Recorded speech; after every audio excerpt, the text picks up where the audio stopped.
ଜିଲ୍ଲାସ୍ତରୀୟ ଚିତ୍ରକଳା ପ୍ରତିଯୋଗିତା ଅନୁଷ୍ଠିତ।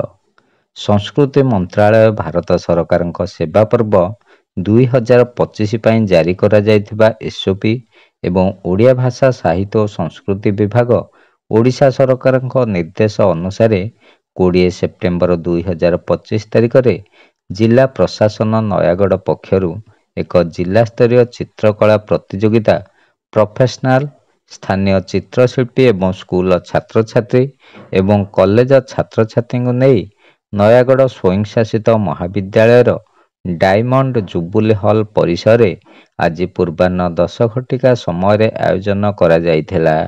ପ୍ରତିଯୋଗୀମାନେ ବିକଶିତ ଭାରତ 2047 ବିଷୟଟି ଅଧୀନରେ ଏକ ବିକଶିତ, ସମାବେଶୀ ଓ ସ୍ୱୟଂନିର୍ଭର ଭାରତ ଗଠନର ଦୃଷ୍ଟିକୋଣକୁ ନିଜ ଚିତ୍ରକଳା ମାଧ୍ୟମରେ ପ୍ରକାଶ କରିଥିଲେ।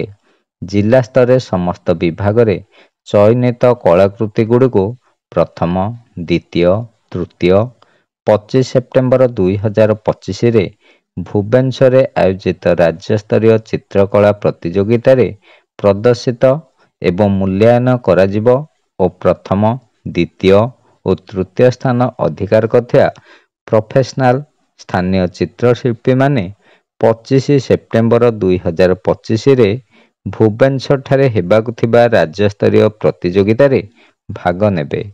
ଶିବନାରାୟଣ ଦାସଙ୍କ ରିପୋର୍ଟ, ଖଣ୍ଡପଡ଼ା ବାର୍ତ୍ତା।